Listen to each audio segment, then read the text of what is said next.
예, 안녕하십니까. 차기남의 환경안전관리자입니다. 오늘은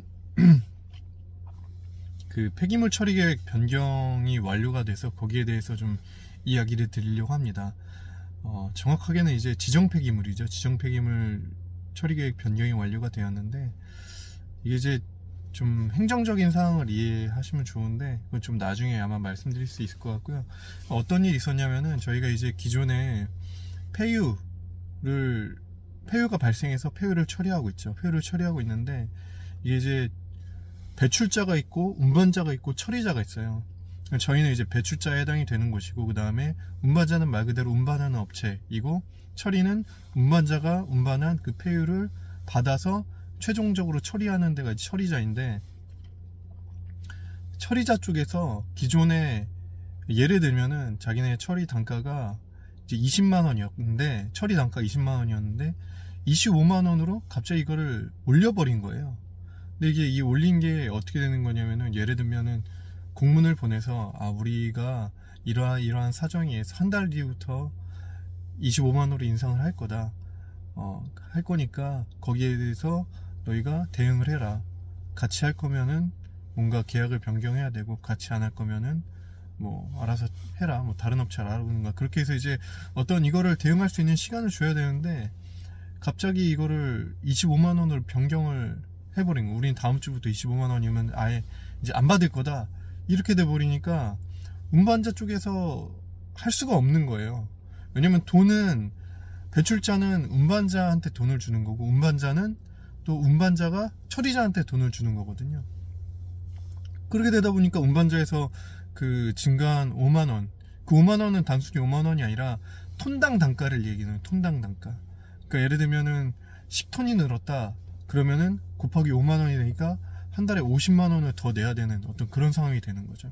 그러니까 그런 거를 운반자가 알아서 할 수가 없잖아요. 그러니까 결국에는 처리자인 저희한테 그게 넘어와서, 피드백이 와서, 야, 이제 다음 주부터 우리가 폐유를 처리를 못한다.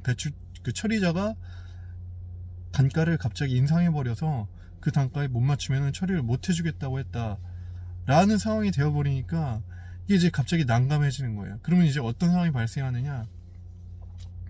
일단 폐유 발생은 계속 되잖아요. 왜냐면 생산은 계속 도니까. 그럼 저희가 한 달에, 한 주에 1.5톤 내지 2톤 정도의 폐유가 발생하는데, 그게 이제 나가질 못하고 계속 사업장 안에 쌓이는 거예요. 물론 이제 누출되면서 쌓이는 게 아니라 1톤짜리 IBC 탱크를 하고 있어요. 거기에다가 계속 그게 쌓이는 거예요. 그래서 지금 이 문제가 한 달 반 정도 지속이 돼서, 결국에는 그 큰 IBC 탱크 1톤짜리가 8, 9개가 사업장 안에 막 쌓여버린 거예요. 그러니까 이거는 공간적으로도 엄청난 자리를 많이 차지하고, 그 다음에 날씨가 이제 추워지잖아요. 근데 이 폐유 성상이 또 물을 좀 많이 함유하고 있기 때문에 이게 얼어버리면은 또 처리가 또 안 되는 거예요. 그래서 이것 때문에 사실 굉장히 막 처리를 빨리 하기 위해서 많이 노력을 했는데, 근데 이게 처리가 빨리 되지가 않아요. 왜냐면은 우리가 이제 지금 처리업체가 단가를 변경했으니까 다른 업체랑 계약을 하겠습니다 라고 해야 되는데, 근데 이제 관리자 입장에서는 그래? 알았어 라고 하는 게 아니라, 그래, 그러면은 다른 업체랑 비교한 견적 가져와봐. 다른 업체 얼마. 그래? 그럼 여기가 뭐 장단점이 있으니까 여기로 선택하는 게 맞겠네. 이런 식으로 판단을 해서 결정을 하거든요. 그러면은 그거를 담당자는 준비를 해야 된단 말이죠.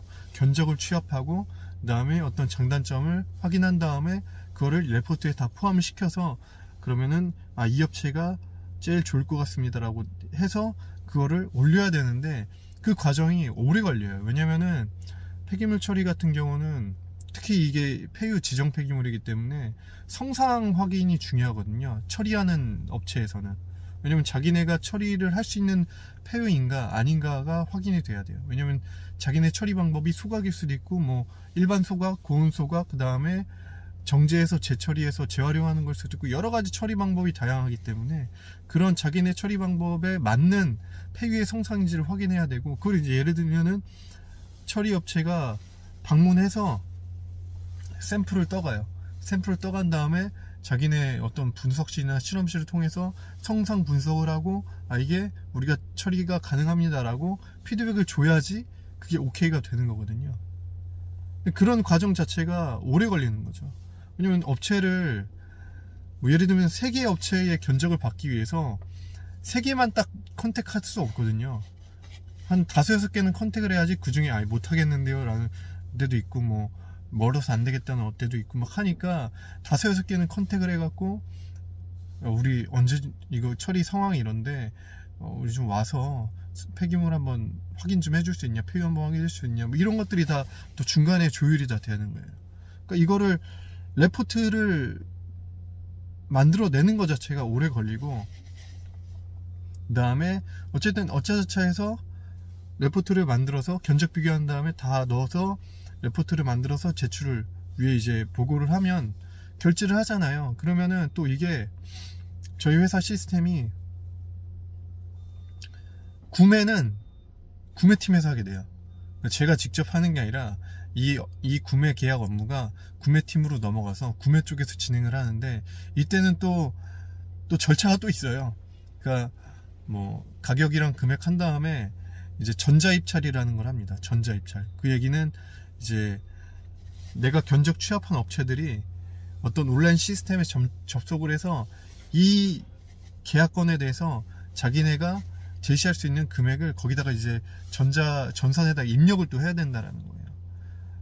그러니까 그런 과정이 또 있으니까 또 이게 시간이 더 걸릴 수밖에 없는 거예요. 근데 다행히 이번에는 다행인지 불행인지 모르겠지만 저희가 가장 싸게 가장 저렴하게 확인한 업체만 그 전자입찰이 들어왔고, 나머지 업체는 전자입찰이 들어오지 않았기 때문에 그 전자입찰이 최종 승인이 나지 않은 상황에서 그 인허가 변경을 그 서류를 빨리 작성할 수가 있었어요. 물론 그 안에는 그 구매 쪽 담당자한테 제가 전화해 갖고 지금 입찰 상황 어떠냐, 거기밖에 안 들어왔다, 그러면 그 얘기는 무조건 그 업체로 한다는 얘기 아니냐, 맞긴 맞다, 그러면 우리 쪽에서는 인허가 변경을 진행을 하겠다. 왜냐면 구매의 업무는 우리 회사의 업무지 이거를 처리하는 업무랑은 다르거든요. 이거를 처리하는 거는 결국에는 인허가 변경이 되고 올바른 시스템이 같이 변경이 돼야지 처리가 되는 것인데, 이거는 저희 회사에서 뭐 얼마의 단가 얼마에 할 거냐 이런 구매 업무랑은 하등 상관이 없어요. 그렇기 때문에 인허가부터 빨리 처리를 해놓고, 이제 어차피 업체는 그 업체를 할 거니까 인허가 변경부터 빨리 하고 올바른 시스템 변경부터 빨리 해갖고 바로바로 그쪽에서 처리가 되자마자, 승인이 되자마자 바로 폐기물이 나갈 수 있게끔 하는 게 이제 좀 더 시간을 앞당기는 방법이었기 때문에 그렇게 진행을 한 게, 결국에는 최종적으로 이제 오늘 아침에 한강유역환경청에서 이제 인허가 변경 승인을 해줬는데, 처리를 해줬는데, 그게 대략 한 달 반이 걸린 거예요. 그러니까 이게 되게 이 한 달 반이라는 시간이 되게 좀 피를 말리죠. 그 시간 동안에 계속 폐기물이 쌓이고 그 사이 혹시라도 관공서에서 와서 환경과에서 와서 점검했는데 뭔가 이상한 게 발견이 되거나 그러면은 굉장히 안 좋은 영향이 생길 수 있기 때문에, 안 좋은 결과를 받을 수 있기 때문에 참 좀 힘들었던 업무였습니다. 계속 현장에선 전화 와서 공간이 부족하다, 빨리 처리를 해야 된다, 이 전화를 막 매일매일 받아요. 매일매일. 저도 이제 나중에는 너무 이게 힘들고 짜증이 나니까 더 이상 전화하지 말라고. 나도 지금 이 업무에 대해서 굉장히 시급성을 알고 중요성을 알고 있고, 관공서에 전화해서 빨리 해달라고 요청하고 내 나름 열심히 하고 있는데 계속 나를 푸시하지 말라고, 그렇게 제가 막 현장에다 다시 피드백을 주고 막 그런 여러 가지 복잡한 상황이 있었습니다. 어쨌든 너무 시간이 오래 걸렸어요.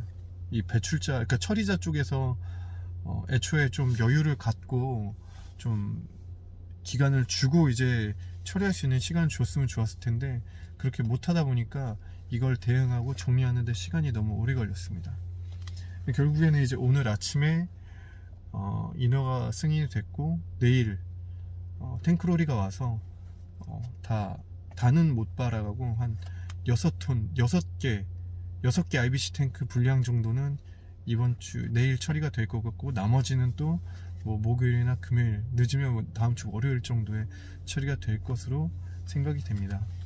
그래서 사실 뭐 이런 사항은 이미 현업에 계신 분들이라면은 충분히 공감을 하실 거고 비슷한 상황을 많이 경험을 하셨을 거라고 생각이 되는데, 어쨌든 업무를 잘 모르시고 업무를 잘 접해보지 않은, 신문을 잘 접해보지 않으신 분들을 위해서 말씀드리는 거였고요. 사실 이런 상황을 막기 위해서는 애초에 계약 자체를 복수 계약을 해놓으면 좋아요. 그러니까 업체를 A 업체도 계약을 맺고 B 업체도 계약을 맺고 C 업체도 계약을 맺어놓으면 좋은데, 근데 그 업체마다 단가가 다 똑같을 거냐? 아니죠. 다 다르겠죠.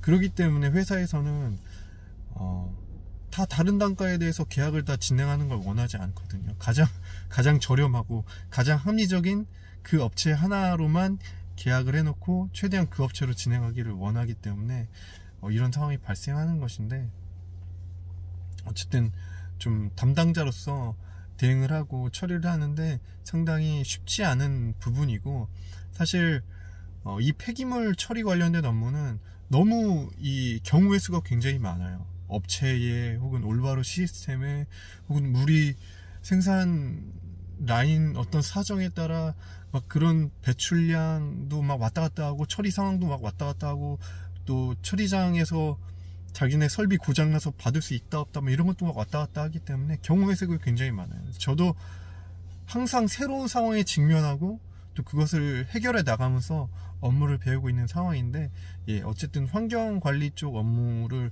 또 생각하고 또 하고 계신 분들은 또 이런 상황이 발생할 수 있다라는 것을 인지하시고 또 참고를 하시면 좋을 것 같습니다. 네, 오늘 영상은 여기서 마무리하도록 하겠습니다. 감사합니다.